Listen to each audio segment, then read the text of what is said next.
కుటిల బుద్ధి చంద్రబాబు నైజం. తన దారికి రాని వారిని ఏం చేయడానికైనా వెనకడనని వ్యక్తి.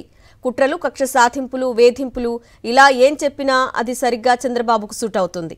ఇవాళ ఒక మాట, రేపు మరో మాట మాట్లాడడం చంద్రబాబుకు వెన్నతో పెట్టిన విద్య. ఇప్పుడు విశాఖ ప్లాంట్పై కూడా తన అసలు రూపాన్ని బయటపెట్టుకున్నారు. పని చేయకుండానే జీతాలు ఇవ్వాలా అంటూ ఉక్కు కార్మికులపై చంద్రబాబు నోరు పారేసుకున్నారు. మరి గతంలో ఏం మాట్లాడాడు, ఇప్పుడు ఏం మాట్లాడారో చంద్రబాబు మాటల్లోనే విందా. నువ్వు ఇంట్లో పడుకొని పని చేయకపోతే ఎట్లయ్యా? గుర్తుపెట్టుకోవాలి, మీరందరూ కూడా ఏం తయారయ్యారంటే ఊరికి జీతాలు ఇస్తారా? పని చేయాలి కదా. ప్రతి ఒక్కసారి కేంద్రం రాష్ట్రం డబ్బులు ఇస్తుందా?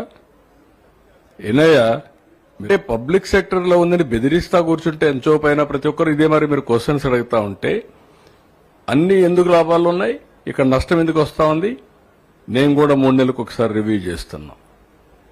మీరు కూడా గుర్తుపెట్టుకోవాలి, పని చేయాలి. పని చేయకపోతే ఎన్నిసార్లు గవర్నమెంట్ ఎక్కడి నుంచి డబ్బులు తెచ్చిస్తామండి? ఇది ట్యాక్స్ పేయర్స్ మనీ కదా. ఇది ఎఫిషియన్సీ ఉండాల్సిన పని లేదా?